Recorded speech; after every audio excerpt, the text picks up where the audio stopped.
untuk dibahas.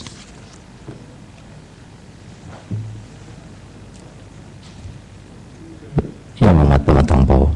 Ketua, terima kasih. Minta maaf saya ingat tadi tentang jana maklum tentang pindaan. Okey, Ya, tunggu saya. terima kasih. Pertama, sebelum saya terus dengan perbahasan undang-undang perhimpunan awam, saya buat satu teguran kesal tentang sikap kerajaan untuk menggesa diluluskan beberapa pindaan undang-undang penting dalam tempoh yang sangat terbatas. Kita bahaskan undang-undang perhimpunan aman pagi ini, lembaga hasil dalam negeri, undang pencen yang melibatkan pihak berkuasa termasuk berkuasa berkanun dan tempatan, dan undang-undang saaraan hakim yang menyentuhkan beberapa tunggak institusi negara dan aspek perlembagaan yang penting. Bagaimana diharapkan ahli parlimen dengan masa yang terbatas begini ya, untuk dipaksa memendekkan hujah dan kemudian dengan kuasa mutlak majoriti meluluskan undang-undang yang implikasinya cukup besar kepada negara dan perundangan negara. Jadi saya ingin bantah cara dan pengelolaan parlimen yang sedemikian rupa yang menghina proses demokrasi dan parlimen dan bertentangan dengan jaminan lunak yang diberikan berulang kali oleh Perdana Menteri bahawa parlimen dan hasrat dan kemudian demokrasi dipertahankan. Pengusi. Saya dalam melihat undang-undang perhimpunan awam dan juga pindaan dalam peringkat jawatan kuasa yang akan dicadangkan oleh menteri, melihat kelemahan besar bertentangan dengan apa yang diumumkan oleh Perdana Menteri sebelum ini. Kita rujuk teguran yang tegas sebelum ini, dan ini mungkin memaksa kabinet menilai semula beberapa peruntukan, walaupun pada peringkat awal penyokong-penyokong kerajaan berikan sokongan kuat seolah-olah sudah sempurna undang-undang ini, tetapi kerana gesaan dan bantahan begitu kuat, maka dikemukakan beberapa pindaan kecil.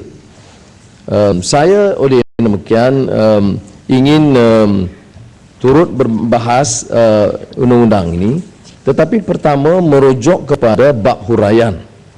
Kerana huraian yang disebut dalam undang-undang ini tidak lain daripada usaha untuk memberikan ruang kebebasan, dan ini berkaitan dengan peruntukan perkara 10 1B perlembagaan yang menyatakan setiap warga negara mempunyai hak untuk berhimpun secara aman dan tanpa senjata.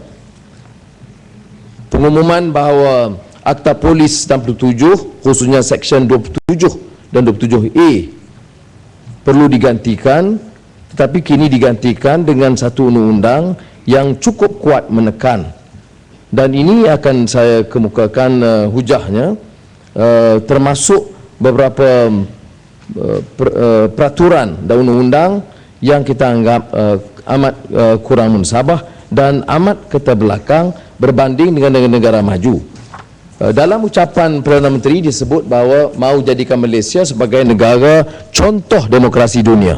Saya tak tahu demokrasi mana, kerana kalau ikut beberapa peruntukan dan perlembagaan ini, bukan dengan Jepun atau Amerika atau negara Eropah, tetapi kita kalah dengan Zimbabwe, Myanmar dan Hong Kong.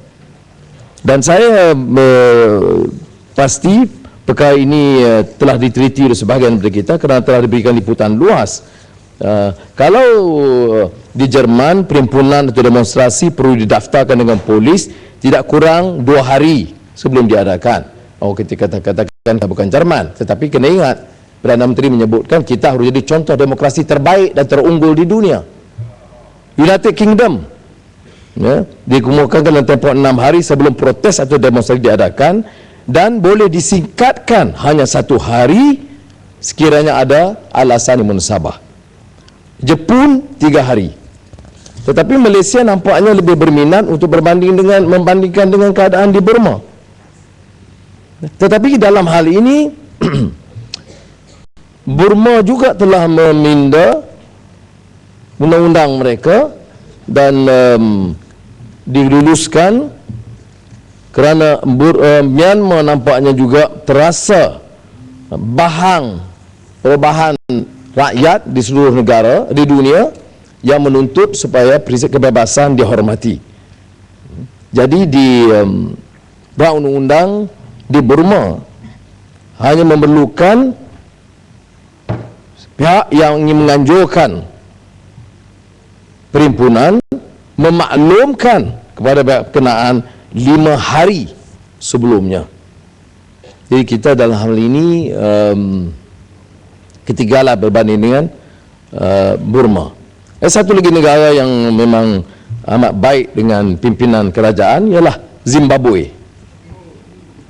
Zimbabwe penganjur memerlukan notis bertulis tidak kurang 7 hari kepada pihak polis. Dan pada tahun 2002 Zimbabwe dengan tekanan rakyat dan suara demokrasi yang meningkat di Afrika telah meluluskan pindaan Public Order and Security Act Number 1 2002 yang memendekkan notis kepada 4 hari. Di Malaysia dalam hal ini dalam segi notis saja sudah nyata keterbelakang. Jadi nampak seolah-olah ada kebimbangan. Satu negara yang mengaku legitimate, dapat kuasa kononnya dari mandat rakyat, tetapi bimbang dengan kebebasan yang mahu diberikan kepada rakyat. Dan semua perhimpunan aman itu, termasuk yang berlaku di Bersih baru-baru ini, semua ditohmah sebagai suatu gerakan gerombolan pengkhianat negara yang mahu menumbangkan kerajaan yang sah. Mereka lupa sejarah sendiri tentang bagaimana almarhum Datuk On Jaafar pada Februari 46 mengetuai perarakan seramai 15,000 orang untuk membantah penubuhan milenium yang mengabaikan kepentingan Raja-Raja Melayu dan orang-orang Melayu. Dan mantan Perdana Menteri Abdullah Badawi sendiri memimpin 20,000 orang dalam satu perarakan 1 kilometer di Batu Pahat pada 27 Februari 2008. Tetapi kalau dijalankan oleh mana-mana pihak yang bukan dari UMNO atau Barisan Nasional, sekaligus dibantah sebagai pengkhianat dan pengganas. Sebab itu Majlis Peguam kerana prihatin mereka tentang permasalahan ini telah mengemukakan cadangan rang undang-undang yang sewajarnya diberikan penelitian oleh semua pihak di Dewan ini. Kerana mereka juga prihatin seperti mana yang berlaku pada tahun 2007, Walk for Justice yang menuntut ditubuhkan Suruhanjaya Diraja menyiasat klip video Vicky Lingam dan penubuhan Suruhanjaya pelantikan Badan Kehakiman, pelantikan kehakiman, dan akhirnya ditubuhkan oleh kerajaan walaupun tindakan tidak diambil. Saya rujuk sebelumnya bahawa ucapan Yang Maha Berhormat Perdana Menteri, dan saya ingin ulang untuk tidak dianggap mengelirukan, ya, bahawa kata Perdana Menteri, era kerajaan mengetahui segala-galanya dan memiliki monopoli terhadap kebijaksanaan sudah melewati tempohnya. Maka Akta Polis 67 mengambil kira peruntukan perkara 10 perlembagaan tentang kebebasan berhimpun dengan prinsip menentang sekeras-kerasnya demonstrasi jalanan. Namun kebenaran berhimpun diberi selaras dengan kaedah yang akan ditetapkan kelak, sambil mengambil kira di samping mengambil kira norma-norma di peringkat antarabangsa. Norma di peringkat antarabangsa ini nampaknya lebih lemah dari Zimbabwe dan Burma. Jadi peringkat antarabangsa mana saya tidak faham norma mana yang diambil ini. Yakinlah bahawa ia satu kekuatan, bukan satu kelemahan untuk kita meletakkan kepercayaan kepada kebijaksanaan rakyat Malaysia membuat pilihan dalam mencorakkan hala tuju masa depan mereka sendiri. Nah, ini yang disebut transformasi politik, ya, bahawa untuk menjadikan Malaysia sebagai suatu negara demokrasi unggul. Ya, jadi sukar bagi menteri nak pertahankan ucapan Perdana Menteri dan di samping itu masih berkeras mendesak supaya kita luluskan rancangan undang-undang ini.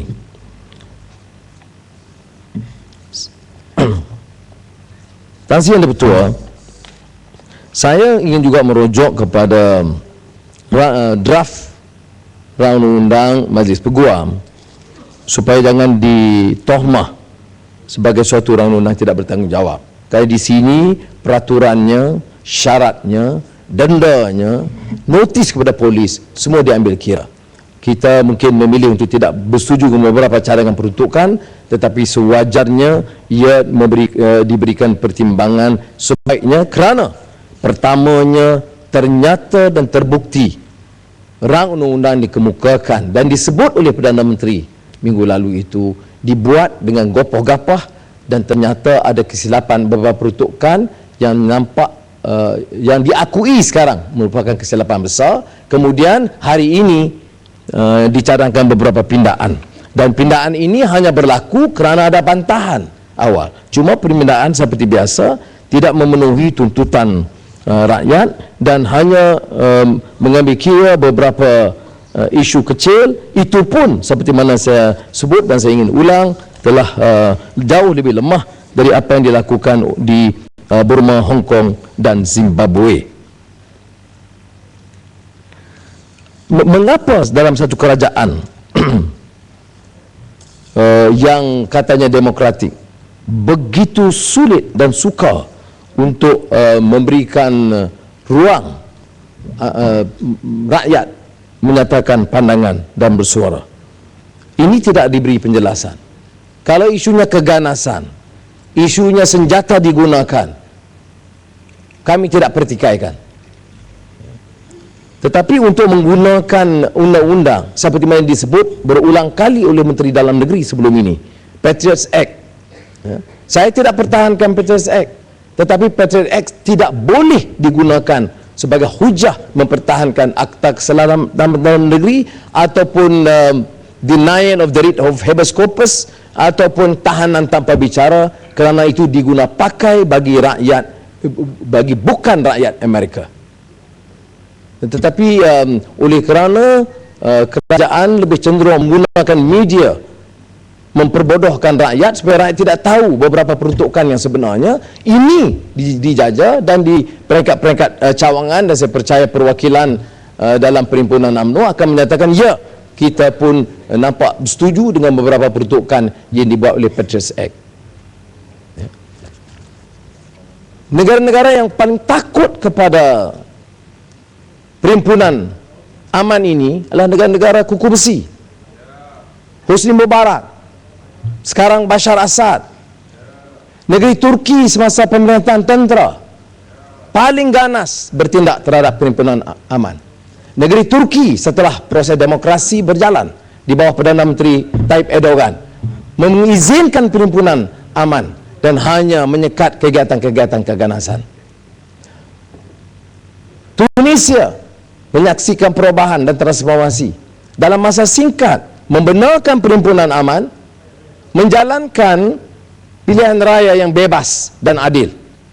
Maka saya percaya SPR boleh hantar rombongan belajar dari Tunisia bagaimana nak jalankan perhimpunan aman dan menjalankan pilihan raya bebas dan adil tanpa penipuan dan menimbulkan kecurigaan pada mana-mana pihak. Di masalahnya sekarang ini yang Tan Sri Yang Di-Pertua, kita ulang, dendanya itu jauh lebih tinggi, ya. walaupun kelonggaran nak diberikan. Amount denda 20 yang disebut sebelum ini saya tidak mau ulang kerana ini sudah menjadi makluman ramai. Notis perimpunan kepada pegawai polis, kuasa menteri, tidak ada perubahan. Yang dirubah hanya jadual waktu, tempoh sahaja. Tetapi prinsipnya ialah prinsip perlembagaan. Dan keduanya, contoh negara-negara yang telah memberikan izin, dan tidak ada negara sebaik proses demokrasi berlaku. Ya. Tunisia, Turki, Indonesia, negeri jiran kita. Kerana di media kita, bahan yang dilapor di Indonesia hanya yang negatif. Tetapi kekuatan mereka setelah transformasi, reformasi 98, dan institusi dibina, perhimpunan aman diizinkan. Dan tidak dipersulit.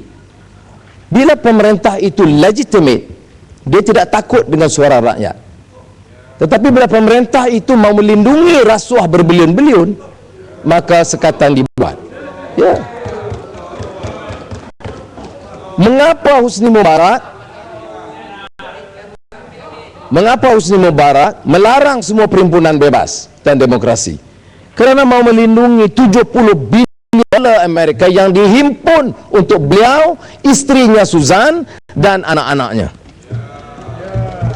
Mengapa Ben Ali dan Laila, istrinya, takut dengan suara rakyat, takut dengan demokrasi, tidak menjalankan pilihan raya bebas dan adil?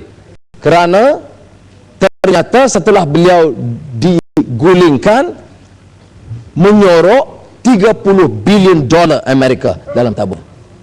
Ya. Dan ini berulang. Sudah yang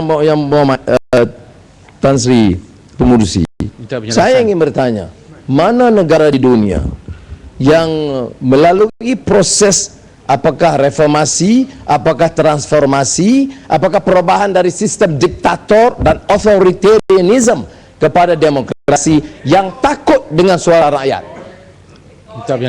Pimpinan UMNO dan Barisan Nasional sekarang ini nyata mengambil isu ini, ya, dan saya tidak hairan Tan Sri betul jeritan begitu kerana ini mereka jerit takut dengan suara. Sudahlah pematang pau retorik saja. Terima kasih pematang pau. Terima kasih pematang pau. Saya ingin minta pandangan pematang pau kerana merujuk kepada jadual pertama yang di bawah Seksyen 3 ni, tempat-tempat larangan. Disenaraikan tempat-tempat larangan ni, ampangan, takungan dan kawasan tadahan air, loji rawatan air, stesen penjana elektrik, stesen minyak, hospital, balai bomba, lapangan terbang, landasan kereta api, terminal pengangkutan awam darat, pelabuhan, terusan, limbungan, dermaga, jeti, jambatan marina, tempat ibadat, tadika dan sekolah. Jadi apa maksud daripada tempat larangan ni untuk kita disenaraikan? Apa kawasan-kawasan larangan ni? Apa minta pandangan matang pau? Tempat-tempat larangan ini termasuk tidak boleh diadakan perhimpunan dekat tadika, itu ikut peraturan perintah tentera Husni Mubarak.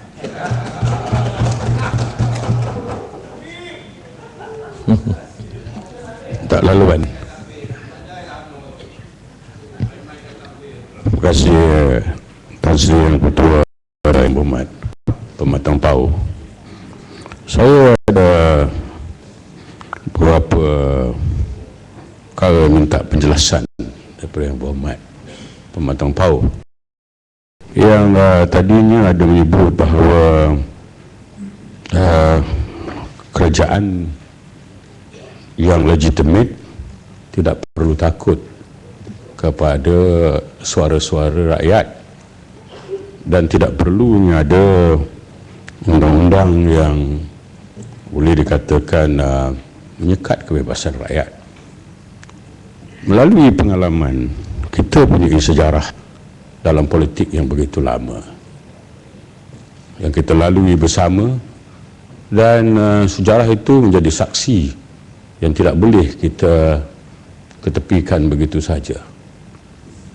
Saya ingin tanya kepada Yang Berhormat Pematang Pau, bagaimana apabila berlakunya operasi lalang, tindakan ISA diambil kepada beberapa pemimpin, termasuk saya tidak kesal, saya sendiri juga diambil tindakan. Yang berhormat mendiamkan diri dan menyokong.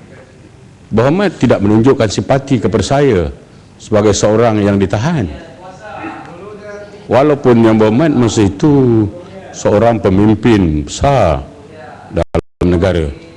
Dan saya bukan mau bercakap soal pribadi, tetapi perkara ini pernah dibawa kepada perhatian yang berhormat untuk mendapatkan perhatian dan pembelaan, tetapi yang berhormat tidak menunjukkan sikap itu. Itu satu. Yang kedua, apabila yang berhormat memuji gerakan demokrasi, demonstrasi di Egypt, di Tunisia, di beberapa negara di Timur Tengah, memuji begitu tinggi sekali pujian diberikan kepada kumpulan-kumpulan yang menentang kerajaan. Saya minta masa sedikit untuk bertanya dengan Yang Berhormat, apa sudah kejayaan yang dapat kita lihat daripada gerakan itu? Apa dia kejayaan yang berlaku kepada Egypt? Apa hasil yang dapat dinikmat oleh rakyat Iraq? Apa yang dinikmati oleh Tunisia? Melainkan kehancuran negara mereka. Yang untung ialah Yahudi Amerika. Inilah Yang Berhormat sedar ke tidak? Adakah ini yang contoh yang kita nak gunakan di dalam negara kita ini? Yang Berhormat, Ketua Pemuda Malaysia, dahulu kita berjuang untuk negara, bangsa, ya, dan agama kita. Kita tidak peduli negara mana, Zimbabwe ke, Myanmar ke, Egypt ke, Jerman ke, United Kingdom ke. Ini bukan persoalannya. Persoalannya negara kita Malaysia, yang kita nak jaga keamanan dan ketenteramannya, keselamatannya, masa depan generasi yang akan datang. Apa guna kita bercakap dengan sistem atau cara orang negara lain? Biarlah dia mundur, biarlah dia maju. Yang penting Malaysia, kelangsungan Malaysia yang penting. Ini yang penting. Saya bukan mau menyokong secara bulat-bulat kerajaan. Yang Berhormat tahu pendirian saya. Saya bercakap menyokong perkara yang benar, menjanggah perkara yang salah. Yang Berhormat jangan cuba nak mempertikaikan kewibawaan saya dalam hal ini. Track record kerajaan kita membuktikan apa juga undang-undang yang kita lakukan, yaitu negara kita aman, negara kita berjaya, kita berada di sini di atas kerajaan negara kita, walaupun apa undang-undang sekalipun, dan kita mau memperbaiki lagi dengan usaha ini, kita memperbaiki lagi, kita berdoalah semoga usaha ini mendapat pertolongan dan keberkatan daripada Allah Subhanahu Wa Taala. Jangan dituduh itu dan tuduh ini. Yang membuat tuduhan seperti ini, Yang Berhormat, cukup. Terima kasih. Panjang sangat. Yang Berhormat, ingin saya ingatkan kepada Yang Berhormat, kalau mencela janganlah terlampau panjang sangat, karena masa Yang Berhormat yang sedang berhujah itu akan berjalan. Tidak elok kali Yang Berhormat. Terima kasih Tan Sri. Dan saya ingin ulas sedikit saja pandangan sudah Yang Berhormat Pasir Salak. Saya tidak pertikai keikhlasan, saya hanya nak hujah secara rasional, iaitu pertama, kalau operasi lalang memang diketahui. Yang anehnya, ahli Parlimen Barisan Nasional, dia tak pernah berani tegur tindakan orang yang memutuskan operasi lalang. Saya tak pernah dengar ahli Parlimen UMNO BN nak menegur bahawa Menteri Dalam Negeri dan Perdana Menteri pada masa itu adalah Tun Dr. Mahathir yang mengambil tindakan. Tak berani, ya. Jadi tidak konsisten, ya. Tetapi kalau pimpinan Yang Berhormat Tan Pasir Salak harus tahu, kalau kata tidak simpati tidak benar, kerana umum mengetahui ramai yang tidak terlibat yang ditangkap untuk menyelamatkan Ketua Pemuda UMNO dan Ketua Pemuda MCA masa itu. Mengapa ini tidak disuarakan? Dan Yang Berhormat Pasir Salak, saya untuk mengatakan tidak simpati tidak benar, ya. kerana ada beberapa orang yang ditangkap, dan memang saya dengan seorang menteri lain yang pergi memohon pertimbangan Menteri Dalam Negeri pada masa itu. Tetapi soal sejarah yang sekarang ni, mengapa kita rujuk kepada Arab Spring dan juga Occupy Wall Street? Arab Spring itu, Yang Berhormat Pasir Salah, itu suara ledakan rakyat yang mual kerana pemimpin bicara soal kebebasan, pemimpin bicara soal anti rasuah, tetapi memunggah kekayaan untuk diri dan keluarga mereka dan memiskinkan rakyat. Itu isunya, ya. Tetapi cara masa itu dia bangkit oleh Muammar Gaddafi, yang saya kenal secara pribadi, kenal baik secara pribadi. Dan sekarang Bashar Assad, setiap ada bantahan, ini peranan sebagai agen Amerika dan agen negara asing. Kamu boleh merompak negaramu, boleh bunuh rakyat kamu, boleh tembak rakyat kamu. Bila orang bantah, ini kamu ejen negara asing.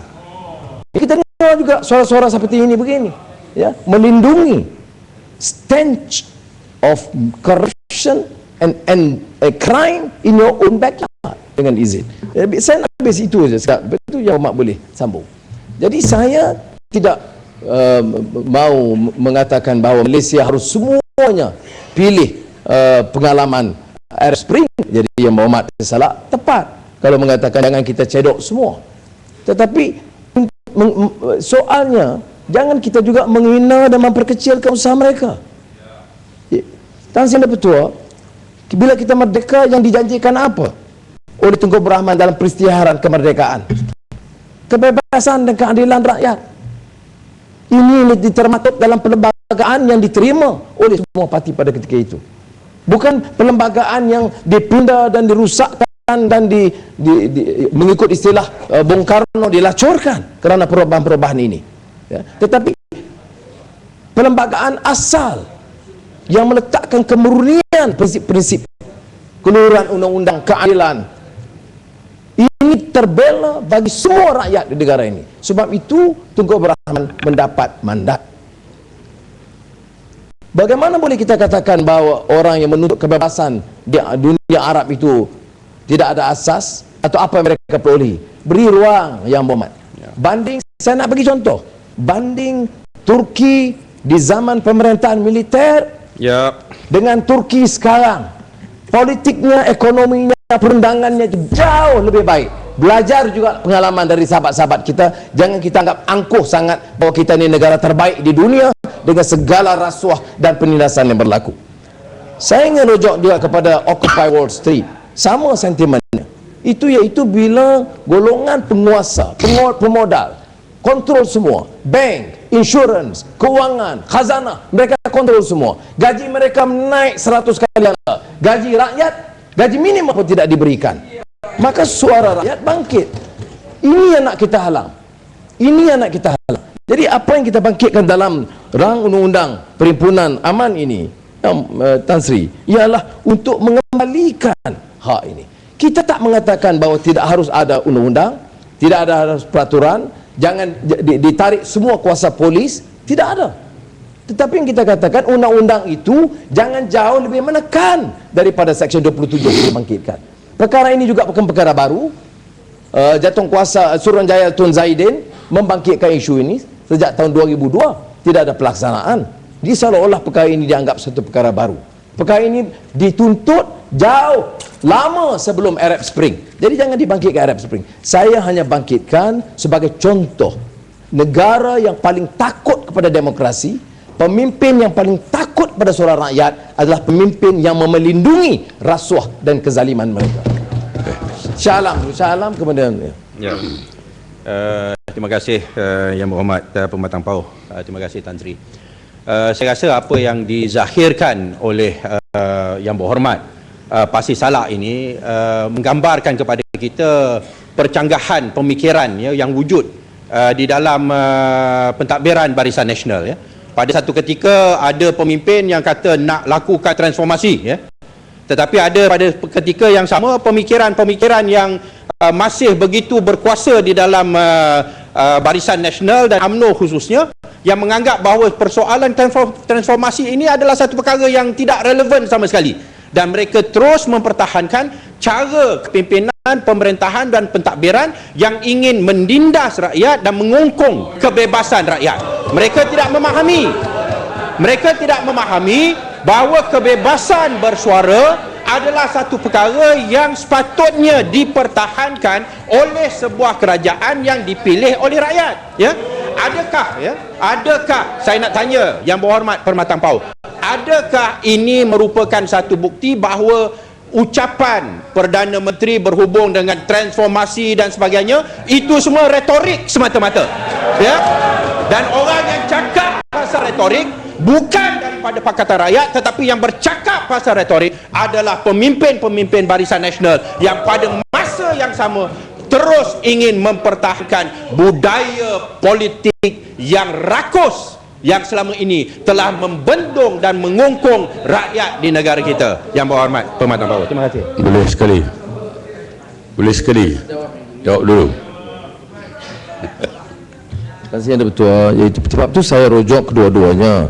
Pertama, ucapan peristiaraan perlembagaan yang dibuat oleh Yang Amat Mulia Tunku Abdul Rahman Putra Al-Haj tentang hak asasi dan kebebasan sekalian rakyat untuk memajukan persekutuan tanah Melayu dengan aman dan damai. Ini jaminan awal tahun 1957. Kemudian saya ulang ucapan Perdana Menteri 15 September tahun ini yang menyatakan bahawa mahu menjadikan Malaysia negara demokrasi contoh, transformasi politik, kerajaan jangan monopoli, kata dia pandai saja, dengar juga rakyat. Tetapi bila tengok undang-undang ini lebih teruk daripada Seksyen 27 yang diadakan dulu. Ini kedua-duanya kalau kita rujuk kepada cadangan Majlis Peguam, dan contoh saya berikan tadi, bukan saja negara-negara maju tetapi juga apa alasan Malaysia yang nak lebih persulitkan perhimpunan aman. Apa alasan dia? Saya tak masuk akal, Tan Sri, untuk lebih sulit daripada Zimbabwe dengan Burma. Tan Sri Yang Berhormat bertanya, mengapa disulitkan? Kita tidak akan menyulitkan kalau aman. Yang masalahnya yang kita nak bagi perhatian supaya mengelakkan daripada tidak aman. Dan kini kita lihat banyak demonstrasi, banyak tunjuk perasaan daripada aman menjadi tidak aman. Yang Berhormat sendiri di Universiti Melaya pecah tingkap, pecah cermin, naik chancellor. Yang Berhormat jangan hadapi ini. Yang Berhormat has the potential, dengan izin, and the capacity to break everything. Ini timbalan PKR pun sudah warning nak pecah pintu apa? Pintu penjara. Ini apa ini? Tan Sri Speaker, saya minta izin daripada Perkhidmatan PAU. Ini masalahnya Pasir Salak dengan Pekan ni tak faham bahasa Malaysia. Yang saya sebut bukan saya nak runtuhkan tembok tu secara fizikal. Yang saya sebut, saya nak runtuhkan, saya dan anak-anak muda Malaysia nak runtuhkan tembok kezaliman UMNO dan Barisan Nasional. Tapi Pekan, Pagoh, Pasir Salak tak faham bahasa Malaysia. Sebab kezaliman dan kerakusan UMNO hari ini luar biasa. Siapa yang paling betul? Jadi siapa yang paling patuh dalam masa reformasi jalanan? Yang Berhormat gombak reformasi jalanan. Tahun 1998. Siapa yang paling patuh? Siapa yang paling betul? Siapa yang buat provokasi? Siapa? Kalau bahasa Malaysia pun tak faham, nak jadi pejuang Melayu macam mana? Gombak, sudah. Sila teruskan, Menteri.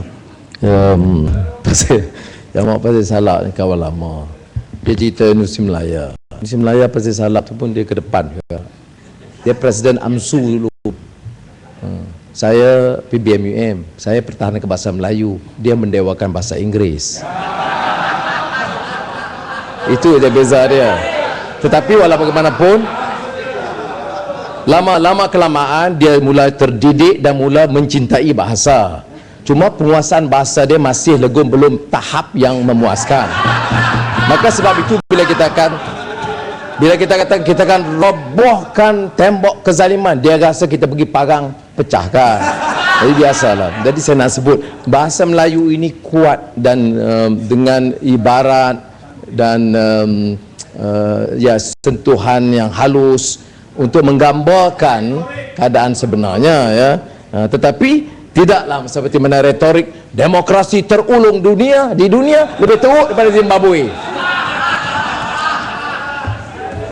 Itu beza. Tan Sri Ketua, saya beri laluan kepada teman-teman lain kerana Sikit sebelum laluan. Tan Sri Ketua Pematang Pauh, terima kasih. Tan Sri, saya mengambil kesempatan ini untuk maklumkan bahawa saya tidak akan mengambil bahagian dalam perbahasan ini, ya, kerana saya punya pengalaman dengan sahabat saya Pasir Salak. Saya ada pengalaman dengan sahabat saya Pasir Salak. Tan Sri, yang berlaku secara faktanya dalam sistem kita ni, Tan Sri, ialah sebab saya pernah berada di sebelah sana pun, Tan Sri, ya, untuk membatalkan satu-satu perkara yang memang kerajaan halang. Yang berlaku ialah pihak Kementerian Dalam Negeri dan polis sendiri yang akan merangka skripnya. Saya ambil contoh macam dalam upset tu, yang panggil saya dan Pasir Salak Timbalan Menteri Dalam Negeri, yang hadir ialah pegawai-pegawai tinggi polis. Mesejnya mudah, gagalkan himpunan upset, kan? Di mana rakan-rakan saya sebahagian waktu saya belum kenal lagi. Waktu itu gagalkan, by hook or by crook. Nah, ini duit, ambil. Timbalan Menteri bagi duit. Menteri, ya. Yang kedua, belum. Saya tak ambil. No, not me. Duit. Oh, rahsia pecah. Not me. Rahsia. No. Belum bagi saya habis. Yang pertama. Yang kedua, Tan Sri, dalam mesyuarat di dalam bilik Timbalan Menteri Dalam Negeri, pegawai-pegawai tinggi polis ada, skripnya ialah pemuda UMNO akan dibantu oleh abang-abang pemuda UMNO yang lama-lama rempuh hotel. Arahannya. Kemudian beberapa kalangan kamu akan ditangkap. Tapi jangan risau, peserta himpunan akan dimasukkan di balai polis dekat Stadium Merdeka. Kamu akan dibawa ke balai polis Langwangi, tapi kamu akan dilayan dengan baik. Itu berlaku. Ya. Sebab itu yang ditangkap saya, Pasir Salak tak kena. Ya. Yang didenda 1,500 saya. Kenapa saya? Ketua Pemuda UMNO berada di Accra, Ghana bersama Perdana Menteri Tun Dr. Mahathir. Kemudian apa? Timbalan Ketua Pemuda berada di Pulau Sentosa, dialog dengan PAP Young Leaders. Ranking ketiga yang ada saya, Setiausaha Pemuda UMNO Malaysia. Sebab yang bendahari itu adalah anak kepada Perdana Menteri, dia tak boleh terlibat. Maka saya, yang ditangkap saya, yang didenda saya.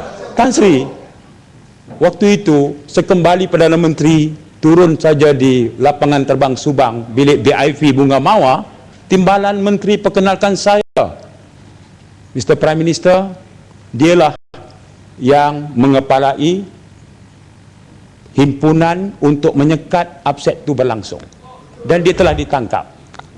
Saya menerima ucapan tahniah oleh Perdana Menteri.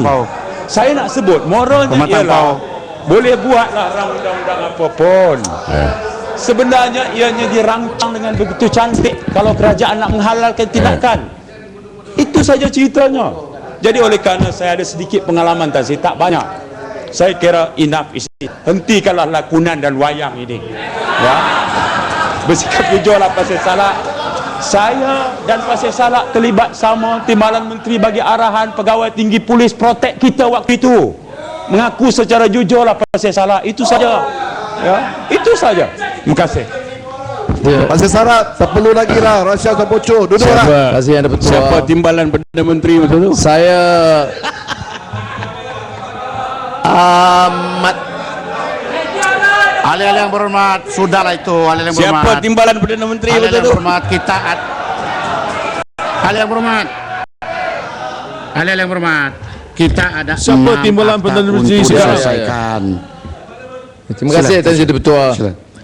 Saya hanya rasa cukup terkesan dengan luahan perasaan Yang Berhormat Macang.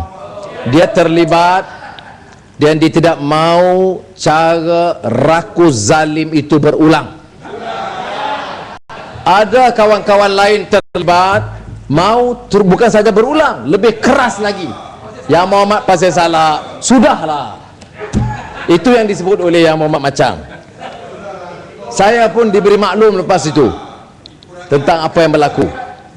Tetapi pengalaman ini mengajar kita, Tan Sri Ketua, ya, iaitu kita boleh kaji undang-undang. Tetapi jangan kita anggap ini hal yang pernah berlaku dulu, kelemahan-kelemahan tidak harus diperbaiki. Ya. Saya tidak mengatakan semua undang-undang yang dulu itu punya cacatnya, ada kelemahannya. Keadaan rakyat pun kian matang. Merdeka lebih dari setengah abad. Jadi kita di Dewan ini dari pelbagai parti harus menerima kenyataan kita anak merdeka dengan jasa dan undang-undang yang lalu. Sebab itu saya walaupun dicerca kawan-kawan belah sana, dasar ekonomi baru saya tidak pernah pertikai hasrat mulia peringkat awal. Akta Keselamatan Dalam Negeri peringkat awal tak kala kita berlawan dengan komunis militan, saya tidak pertikai. Tetapi dunia berubah, rakyat kian matang, komunis militan tidak ada lagi. UMNO mengundang Parti Komunis Cina sebagai pemerhati dalam kongres dia. Kemudian kita diminta supaya mengekalkan cara undang-undang kejam dengan tujuan mengada-ngadakan masalah. Padahal yang disebut oleh Macang tentang upset itu dulu. Tetapi kalau kita lihat di Pulau Pinang, gerombolan yang mingguan berhimpun menentang ketua menteri itu juga diberi layanan oleh sebahagian dari pasukan polis. Jadi ini yang kita mau hentikan. Boleh diadakan perhimpunan cara aman, tetapi janganlah menggunakan sekatan seperti mana dibuat. Dan ini saya rumuskan, ya. Pertama, undang-undang ini bertentangan dengan perkara 10 Perlembagaan Persekutuan. The spirit of that provision, Tan Sri Yang Ketua, kerana semangat perlembagaan 1957 yang kini harus kita hayati dengan kematangan rakyat. Kemudian pasal 9 notis perhimpunan, saya sudah sebut tadi, kita boleh pilih untuk menjadi demokrasi yang matang atau demokrasi ala Burma dan Zimbabwe. Yang ketiga, pasal yang menyentuh soal denda yang juga telah disentuh sebelum ini, yang tidak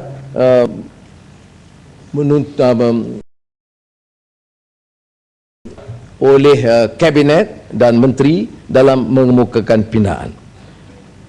Saya juga telah teliti undang-undang yang dicadangkan oleh Majlis Peguam, yang saya percaya cukup teliti mengambil kira pandangan kerajaan dan pandangan Pakatan Rakyat, dan kita harus teliti. Dan oleh yang demikian, saya cadangkan supaya sebaiknya menteri gunakan majlis ini, tarik balik undang-undang ini, dan sebaiknya kemukakan dalam tempoh yang singkat untuk dikaji dan diteliti oleh jawatankuasa khas Parlimen, meneliti dan kemukakan balik. Berikan satu cara contoh dalam memperkenalkan undang-undang yang begini penting, undinglah. Militeri junta Myanmar sendiri pun sekarang mula berunding dengan Aung San Suu Kyi. Ya. Tetapi di Malaysia gunakan brute force of the majority untuk memaksa undang-undang yang begitu penting tanpa perbahasan yang panjang dan tanpa mengambil kira sentimen baru rakyat Malaysia yang menginginkan kebebasan.